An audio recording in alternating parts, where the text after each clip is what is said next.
Howdy everybody, JD here, making another video, and you might be wondering why I'm wearing this goofy hat. Well, it's because we're talking about winter today. So a lot of Liberty people, they want to move to New Hampshire, but they're scared of cold. And they've seen Breaking Bad before, and they saw that, what's-his-name bald guy was stuck in a cabin and it was freezing, and it just looked miserable. And so they thought, well, that must be what New Hampshire's like. It's not like that. It gets cold in the winter. We have snow. But if you haven't worked with it before, it can be intimidating, but it's not really all that hard to deal with. It's not that cold, all right? You can live with it. I grew up in a farm country area, like western New York, which is like the Midwest, but it's not the Midwest because it's in New York. It has more snow than we have in New Hampshire, but the temperature is roughly the same. The reason it has more snow is because of the Great Lakes. We have something called lake effect snow over there. So this was a net improvement for me. When I moved to New Hampshire, we had better weather here. We had winter with less snow. Same amount of cold roughly, but less snow. But if you grew up in like Tucson, Arizona, or Louisiana, I can see why moving up to New Hampshire might be a lot to take in. So basically, to assuage those fears, I'm just going to give you a brief crash course on how to do winter stuff. About a year ago, Texas had a freeze, and everybody's pipes burst. And I think that people in the north would have told them, hey, run your water if you're going to have a cold snap come in so your pipes don't freeze. But we didn't think to even tell them because we assumed they already knew. It's not so obvious. If you've never had to do it before, it's not immediately clear that you'd need to. You'll want to have your basic winter clothes available. It's usually a one-time expense. It can be expensive. Like a jacket is pretty expensive. Like if you get a nice one, you can pay well over $100 for it. And you can pay well over $1,000 for it if you want to be pinky out and get red paint thrown at you. But it's usually one-time expense because you can use the same jacket for several years, and you're not wearing it all the time. You're wearing it like 2 or 3 times a month. So they have a tendency to last quite some time. Kids will outgrow their clothes. Like if you give them winter clothes, they'll outgrow it. But if you're a free stater and you're living in New Hampshire, you can just trade with all the other free staters because they have kids, and they'll be more than happy to give you winter clothes in exchange for other winter clothes that don't fit your kids anymore. You can make a deal. Wheel and deal, you can get it taken care of. If it's not below 0, but it's still freezing, and you only got to do something small, just go. You don't need, just put on shoes or slippers. A lot of people wear moccasins when they do it. And then just go. And yeah, it'll be cold. It's not that hard to do. Like, so if I got to go pick up eggs from the chicken coop, I'm going to put on flip-flops. I don't care if there's snow on the ground. Yeah, my feetsies will get cold. They'll be touching on ice. That's okay. I don't need to worry about that. That's not going to kill me. And then when I get back in, I can hang out by the stove. You'll be fine. But let's say it is really cold outside, right? Like it's like hovering around 0 or below, and you got to hang out outside for some extended period of time for whatever reason. Here's some good stuff to wear. Waterproof boots that come somewhat high. Wool socks, long underwear, pants, snow pants or overalls, long john undershirt, a long sleeve sweater, a water-resistant cotton jacket, some sort of hat that keeps your face warm, water-resistant gloves, perhaps a scarf if you are comfortable with the idea of wearing a noose around your neck. Loose layers is basically the key. Depending on how long you're going to be outside, you want lots of layers, but not like tight layers. You want them to have air between them so they can trap warm air between each layer. It's sort of like the same on Insulating a house. You know that pink fluffy stuff? The reason that you use pink fluffy stuff in the walls instead of just straight up foam board is because the air between the fiberglass strands is where the heat hangs out. So you want to go with that. Same sort of concept. That's why we have down jackets, and then we have, under layers that are thinner that hang out underneath that. Wool is an amazing material in the winter, sheep's wool. Even if it gets wet, it'll still keep you warm. So that's really a nice feature of wool. It's also kind of on the pricier side. Socks. Wool socks. That's where that's where the good times are.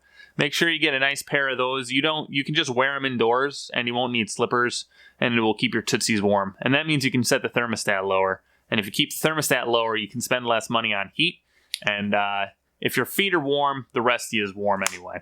So I just gave you a massive list of things to wear and what sort of materials to use.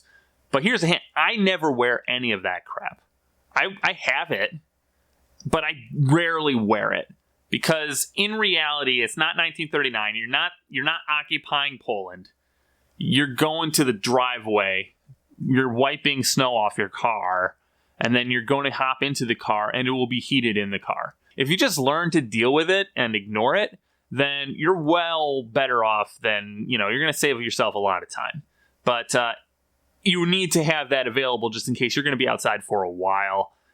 So for instance, if you're playing with kids and your kids want to go outside, or if you want to go hiking in a park, or you want to go whatever, snowmobiling, you're going to want to wear a lot of clothes. And snowmobiling is a whole different thing. Go look that up on your own. Realistically, what I wear on a cold day, even when I'm going out and about, I wear shoes, socks, pants, shirt, a jacket, and a hat. And I know that's what you wear when it's cold in Kentucky. Yeah, that's what we wear when it's cold outside in New Hampshire as well. Because realistically, you're not going to be walking miles and miles in the middle of the winter. So you're just going to drive where you want to go anyway. So that brings us to part 2, the car. When you're getting ready for your beer run, you're going to want to get the car warmed up first. So you go outside, you turn it on, you put the heater on full blast, and then you go back inside, you fill up your travel mug with the coffee, and then you get the kids to put on all the crap that you make them wear even though you don't wear it yourself. And then you get in the car, and then you go. As we say, this is warming up the car, we call it, and it serves 2 purposes. One, it ensures that your car is actually at a reasonable temperature when you get in there, so you're actually comfortable while you're in your car. And 2, it makes sure your engine isn't going to be all annoyed, because cold oil sort of hardens and thickens, and so if you leave your car running for a little bit, it'll actually heat up the oil and therefore make your engine run better. Now, winter driving is another skill set that you're going to want to develop. It's not exactly intuitive. It's something that you're going to want to learn through practice and experience. Every year at the first snowfall, if you're going down the highway, you will see like 3 or 4 cars every few miles of people that forgot how to drive in winter, and they went whee, and they went off the side. And they're probably fine because, there's a large bit of distance between the highway and the trees or whatever. And it's on snow. It's not like they're hitting something. They probably tried braking and it's a slow speed, whatever. They might be in bad shape. Check up on them if you need to, but they forgot how to drive in the winter. The first thing you're going to want to do when you're learning how to drive in the winter, especially if you're not experienced with slaloming all over the place, like some people here are kind of used to at this point, is get yourself some snow tires. Some nice, high-quality winter tires. If someone told you that all-season tires are okay, they're lying to you. There's a massive difference between the traction that you can get with snow tires versus the traction that you can get with all seasons. Just look at like the videos they have where they have like people driving on ice rinks, and one will have snow tires and the other will have all seasons. That's basically what you're dealing with. And I know people are saying, well, no, they plow the roads, so they're not like ice rinks. Nah, they're kind of like ice rinks, especially your driveway. Especially when you hit black ice or something, the snow tire will outperform the all-season any day of the week. So just go and get yourself some snow tires. Then, when the spring comes, you switch them back. It's $80 either way. That's a small expense to pay, considering that the cost of getting your car all fixed up because you wrapped it around a tree going 60 on the highway and hit some black ice. One of those is a better value proposition than the other. And I hear some people saying, they think they're clever, they think they've gotten a way out. They say, well, I got 4x4. I got all-wheel drive, so I don't need snow tires.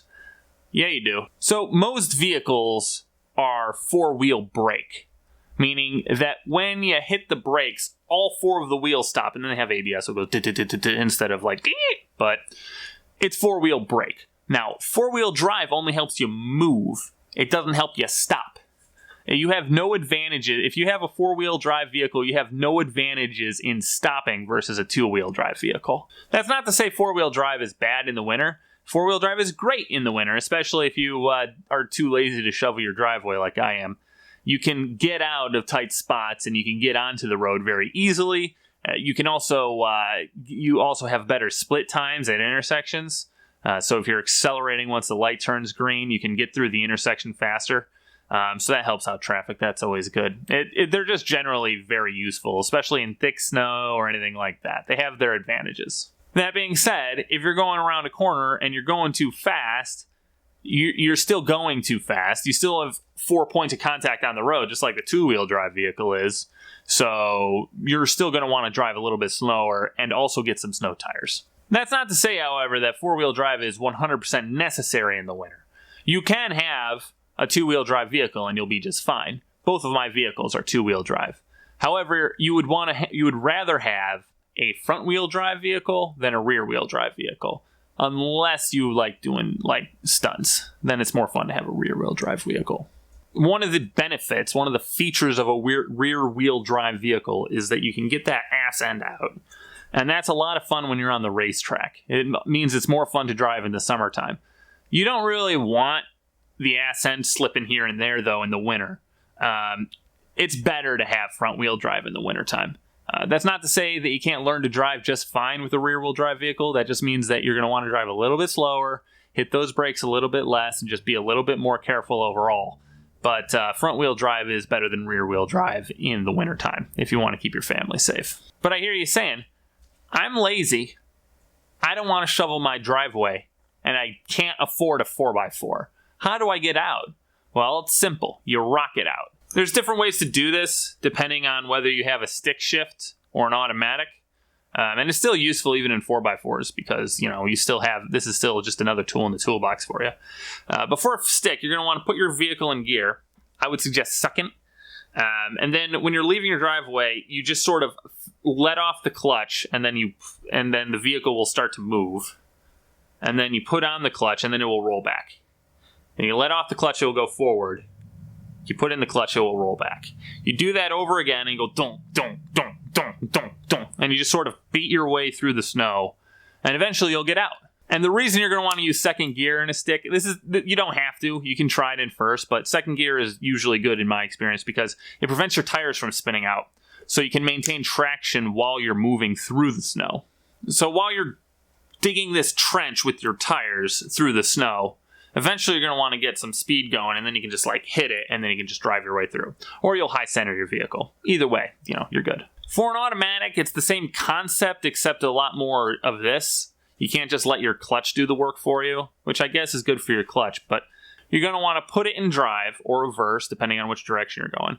And you're going to want to slowly let off the brake, and then it will go in. And then you put it in reverse and you back up again. Then you put it in drive and you go, reverse, go. Do that back and forth until you get through. Same basic concept, except harder because you don't have a stick shift.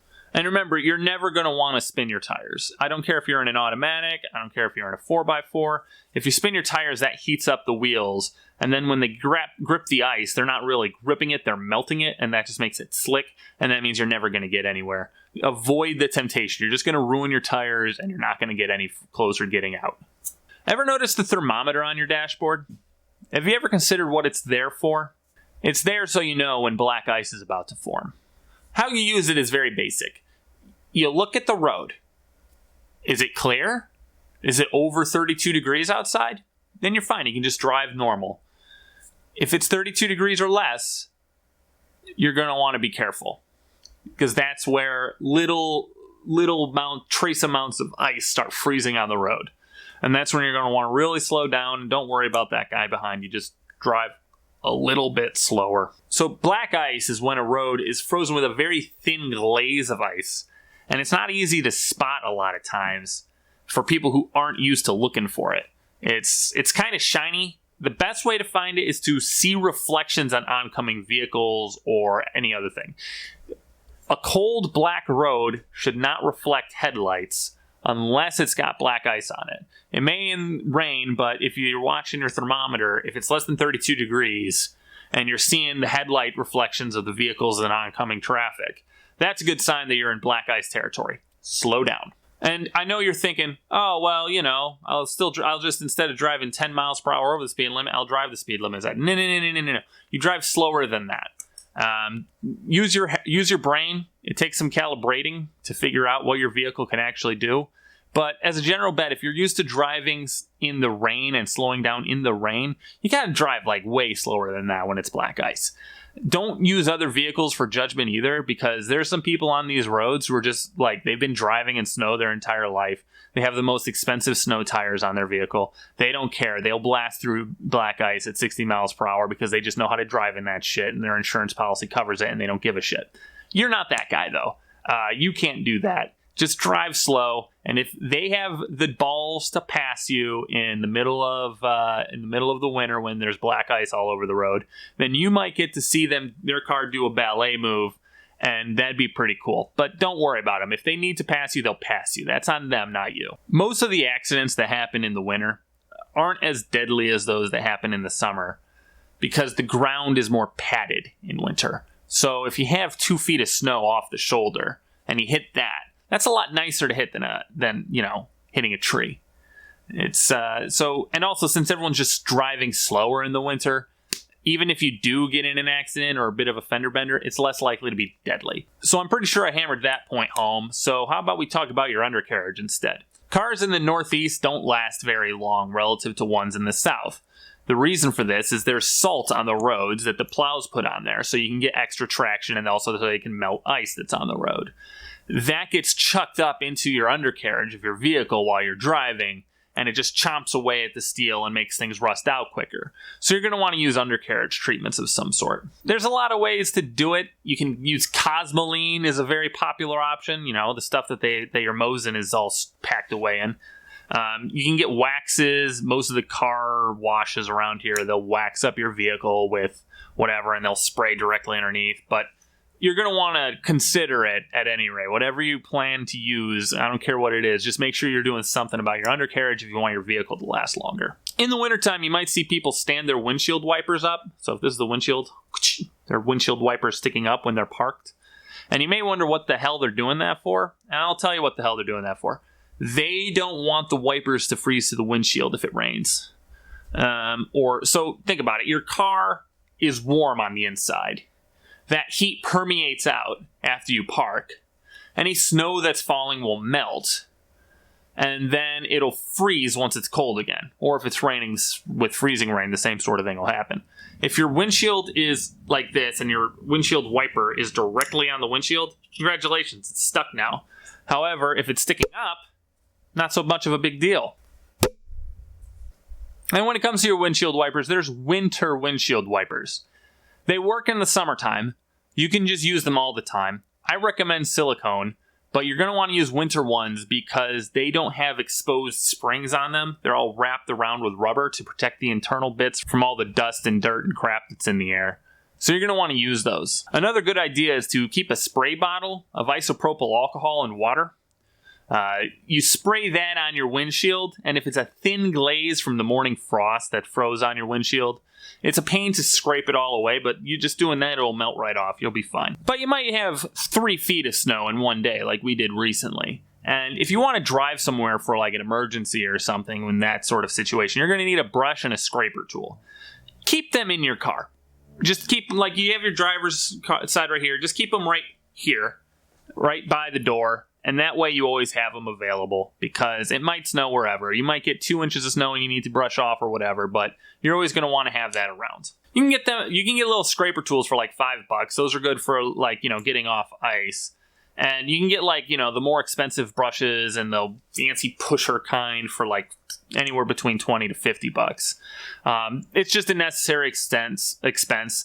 Don't go for the cheaply constructed wooden kind. Go for the all plastic construction. Those are very, very durable. And it's very normal to do this as one of those things you do while the vehicle's warming up. So you open the door, a bunch of snow falls in and gets on the driver's seat. You hop in, you turn on the engine, then you hop back out, and then you clean it all off. So the heat in the inside will warm up the cab, and then you can brush off all the snow before you're ready to go. And let's say you're a short person and you can't get the stuff on the top of the car. Here's a pro tip.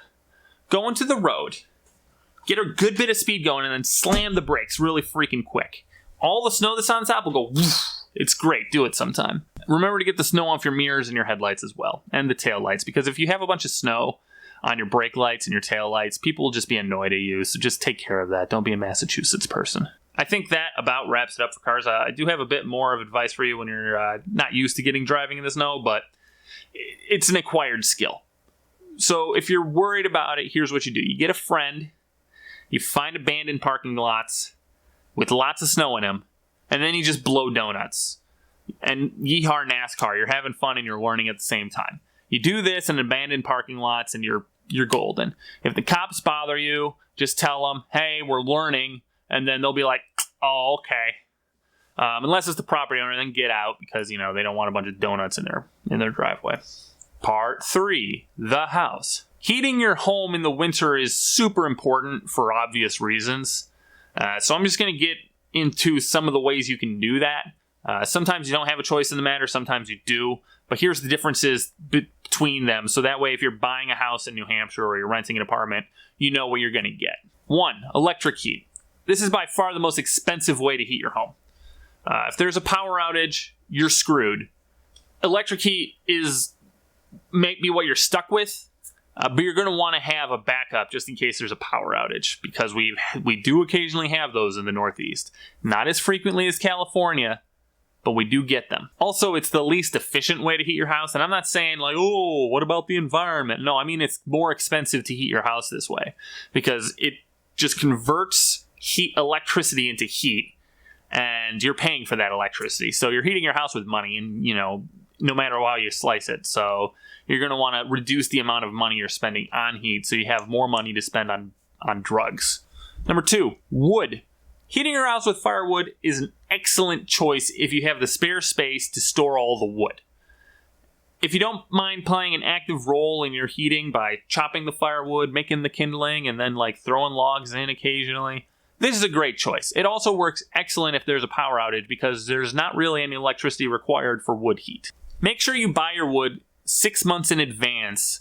That way it has time to season and dry out before you use it.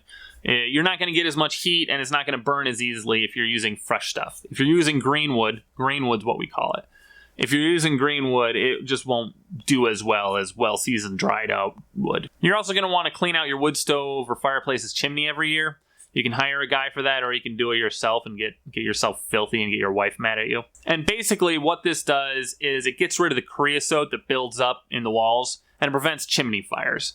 And you don't want a chimney fire because then you'll be outside in the cold. You'll be really cold then. If you're buying a house, make sure you have the chimney inspected just to make sure, or the flue inspected by whoever you can get to do that. That way you just make sure that it's all good. And because if you're buying it in August, they're like, oh yeah, the chimney's great. Just make sure. They could be lying. A lot of the fireplaces in New Hampshire were installed 100 years ago because these houses are old. These are colonial houses. It's not uncommon to see a house that was made in the 1600s around here.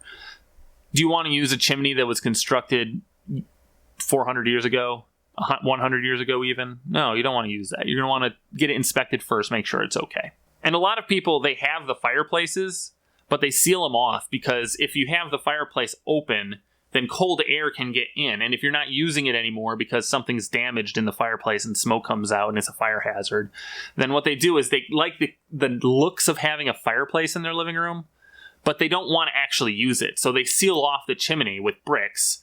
And so when you actually try to use it, because you just bought the house or whatever, you light it up and now you got smoke in your living room because, there's no draft. That chimney's all sealed up. So just check for that. 3, oil, propane, natural gas. I'm going to put all these in the same sort of group because generally they're about the same. You get a tank, you fill it with fuel, you have a furnace burn it, and then it either warms up water that runs throughout coils in the house, baseboard heating style, or it just pumps out hot air through the house using vents. These work great. They generally require electricity to run, though. It's a very efficient way to heat your house, but they don't really work that great when there's no grid. 4, heat pumps. I separate these from electronic heaters because even though they are electric in nature, they're just so much more efficient than the typical electric heater. They're basically an air conditioner in reverse. They take the heat, the ambient heat that's outside, because they're even in the winter, there's a little bit of ambient heat outside, and then they move it inside. And then they take the cold that's inside and they move it outside to sort of fill the void. So the outside portion gets really, really cold. The condenser gets really, really cold. The inside condenser gets really, really hot, and it moves air around it. That way it's sort of air conditioning in reverse. In fact, a lot of heat pumps actually allow you to run them backwards as air conditioners in the summertime. The problem with them is they do require electricity, and they can freeze outside. So if you have a condenser outside, and it's like 10 degrees out, and it's moving cold air, or it's moving cold from the inside to the outside, that means the condenser outside is even colder, and then it'll just freeze over. And so in order to eliminate that, they just run themselves backwards, and then they heat up the outside condenser until they can use it again. But if you do that, then it's less efficient because you're not warming up the inside, you're warming up the outside. So the colder it gets, the less efficient they get. Number 5, pellet stoves. These are great. However, they do have an electricity requirement, but not a big electricity requirement. So if you can get a generator or something, a lot of these they can run off of a generator just fine. The electric heat direct would be a bad idea. That'd put a lot of load on it. But if you have a pellet stove, you can run, it only sips electricity to run the auger and the fan. But in the meantime, it's burning tiny wooden pellets that you can get from the store. And it sort of has the same aesthetic as a wood stove. It heats up the room. It has a nice little fire. It's less manual intervention. You're not shoving pieces of wood into the wood stove. You have an auger and a hopper that just sort of feeds tiny wood pellets into it, so you have a nice flame. It's a great way to heat your home, but it does require electricity. Number 6, kerosene. If you get a kerosene heater, use it when all other options are off the table. This is a heater that just burns kerosene. It's actually the typical normal way to heat your house in places like Japan, but it doesn't get as cold in most places in Japan as it does up in New Hampshire, so just keep that in mind. They're very cheap. You can get one for like $150, but they're somewhat dangerous, and you can burn yourself on them. You're going to have to just put the kerosene in, get it all ready, and then burn it. Consider this like a tertiary option. If the electricity is down, you don't have a wood stove, and you don't have some way of powering other heat sources, a kerosene heater will heat your house. So use it as a last-ditch effort, but don't use it. It's not like something you run every day. This is if all other options aren't on the table. So now that you know basically how to heat a house in New Hampshire, you're going to want to worry about how to keep that heat inside. This is where insulation comes in. Insulation is a very important part of living in any place that has a real winter. You're just going to want to seal up drafts. Find any place where cold air from outside enters your house. Seal it up. You can get some Mortite or some great stuff at the hardware store for that purpose. And then you're good. When it comes to the windows typically have 2 layers. They got an outside storm layer, like that's the storm window, and then they have an inside pretty layer. Before winter starts, you close up the outside one, lock it in place, seal up any of the cracks around with Mortite or something, and then you just close the interior window and lock it shut. That's good for a lot of people. If you want to go the extra mile, you can get this stuff. This is Frost King vinyl insulation. So basically, this comes with a double-sided tape. And you take the plastics, and it's like a plastic sheet that you put on the over your window. It's see-through. It's totally clear, so it lets all the light in. But that just makes sure that you don't have any drafts, and you have extra insulation because you have another layer of air, another air pocket between you. Loose layers, that's the thing. It's loose layers before your windows. Most people in New England, not just New Hampshire, but the whole of New England, they decide to just close their front door and never use it. They then seal it up. They use a variety of whatever things you can get at the hardware store to seal the edges of the door. And then they just never open it again. And even in the summertime, it's still very common for people to just not bother with having a front door to their house. If you want to have a front door to your house and you want to use it, you still can. They usually work just fine. Just remember that in the winter, it's probably advisable to seal around the edges of it and use your back door or something. If you see icicles forming on your roof, that is usually a sign that it was warm recently and water melted on your roof and then froze. If you see big icicles, and it hasn't been too warm recently, that's a sign that your roof is leaking heat and causing ice dams. So what that means is hot air from your house heats up the roof and then melts the layer of snow there, and then that drips down, goes off the edge, and then refreezes. This leads to massive icicles. You can get hurt with those, so try to take care of them. Try to take care of the attic. You can add some extra insulation up there, patch any old or decaying insulation in there or something. Just make sure that when you're doing that, you have some way of preventing heat from leaving through your roof. And if you do that, then you'll have less icicle problems and less problems with ice dams. If you have shingles on your roof, they can actually damage your roof, so it's even more important. I have a metal roof, so I don't worry about it. But I do knock those off, and I do make sure that if I am getting any ice dams, I check out my attic to make sure that it's not leaking anything too seriously. You're also going to want to insulate your pipes in the winter.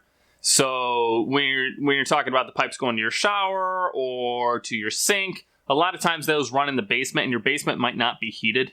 So what you're going to want to do is you're going to want to try to make sure that those pipes themselves don't freeze. And there's a lot of different ways to do that.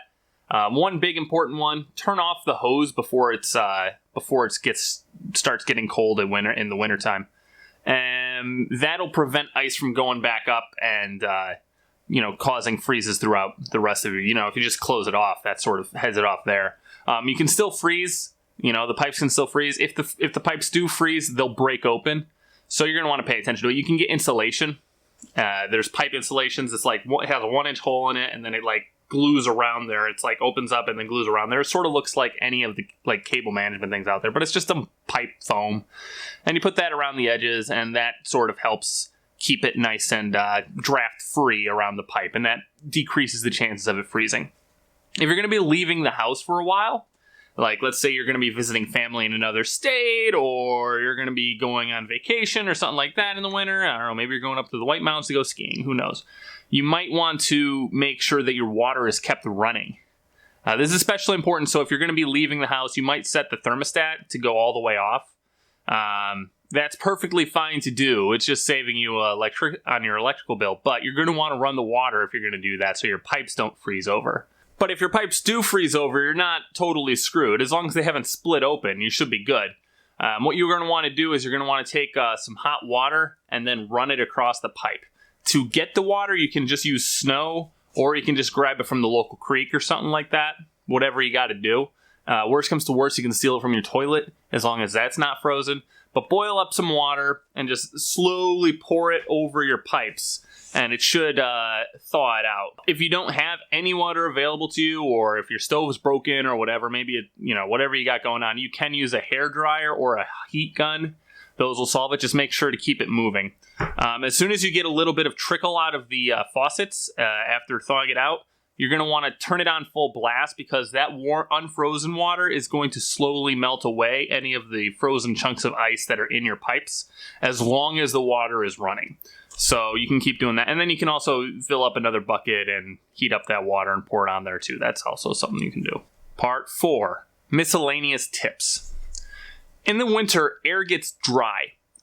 Go get a humidifier. If you have a wood stove, you can put a pot of water on it and just boil that, and that'll keep it nice and moist in your air. It makes it more comfortable. Your lips won't chap as much.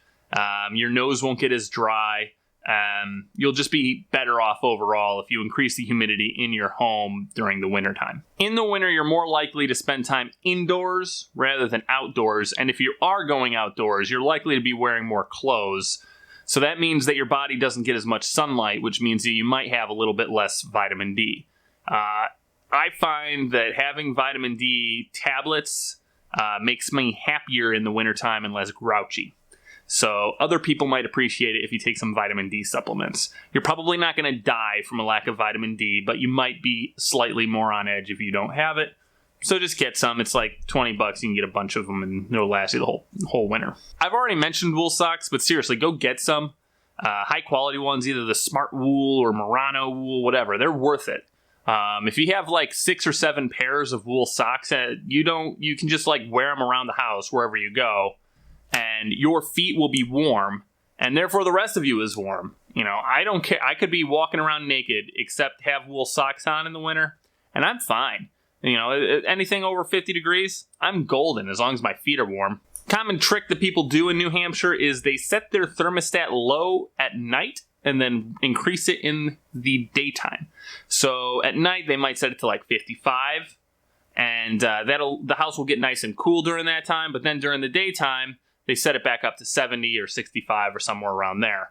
And what that'll do is it'll save them on their heating bill because they're not heating the house as much in the winter because you're in a bed and you got a bunch of blankets, so you don't need it as much. Just, you know, nut to butt, you'll be fine. If you have concrete walkways or staircases outside or a concrete deck, don't use rock salt on it. Rock salt will deteriorate and chew away the concrete on those, and it will probably destroy it. So you can go and pay a little bit more to get non-rock salt ice melting powder things, whatever they are. Just use those instead. And a lot of times they're better for dogs' paws too. If your beer is warm, you can put it in a snowdrift and it will cool down fast. If your electricity goes out and it's freezing outside, you can always just put your food on the deck. Just make sure the animals don't eat it. If you don't want to do that because there's bears or something, not that we have a ton of bears in New Hampshire, and they're all pushover black bears anyway. You can put them in the basement, and if your basement is cold, then they'll be good for a little bit. If you want to start a pellet stove or start a fire in your wood stove and your starter's gone or you don't have any paper or whatever, you can just use rubbing alcohol, like high-proof rubbing alcohol, like the stuff that they use for cleaning CPU coolers. You just squirt it on a pile of pellets, light that up, it'll go up real quick, turn on your pellet stove, you're good. No need for the starter. If you want to build a snowman, make sure that you wait for a big snowstorm to come and then wait for it to just barely start melting. So you want it to be like 33, 34, 35 degrees out. That'll be the perfect temperature because you'll be able to compact the snow better. If it's too cold, so like let's say it snows at like 25 degrees outside and you know, you get a foot and a half, but the next day it's like 10 degrees outside, that snow's not sticking together. You're not going to make a snowman effectively with that snow. However, if it's like 32, 33, 34 around there, that's the stuff. You can roll up a real big snowman that way. Trust me, I'm an expert at building snowmen. When you're buying boots, if you're a male, don't go for the fancy looking boots. Just go for leather. You want high quality leather boots because here's the thing, unless you're working for a living in your boots, you're not going to be beating the hell out of them. You just need them to be there and reliable and comfortable and dry when you use them. It might even make sense to go a size too large so you can fit wool socks in them. You don't want to make them too tight. These aren't running shoes. These are boots. You're supposed to wear them in the cold. You're not going to be running around in them. You can also use wax. You can heat them up a little bit. Some people like to heat them up in the oven or by the wood stove or by the pellet stove. That's good. Just make sure they're nice and warm and then rub wax into them. It'll soak up that wax and increase its water resistance. You want to do that like once a year. When you're walking, put your weight on the forward-leaning foot. This will prevent you from slipping on ice. You can still slip on ice, you just won't be as likely to slip on ice. This is how penguins walk. Heat rises, so if you can put your hand up and you feel that the air up here is a lot warmer than the air down here, turn on a fan. It'll recirculate the air. Just don't point it at yourself because that defeats the purpose. It'll recirculate the air and make the whole room just more comfortable in general. So yeah, that's how you winter. Now you know you have no excuses to stay out of New Hampshire. You can move here and you won't freeze to death. I assure you, you won't. You're going to be comfortable in the winter as long as you plan ahead for it. Winter's not for everybody, but it's not that bad. If you're wondering what kind of hat this is a rabbit fur hat. I got it as a gift, and it is way too hot right now because it's summer, and I'm going to take this damn thing off. Holy shit. You guys have a nice night. See ya.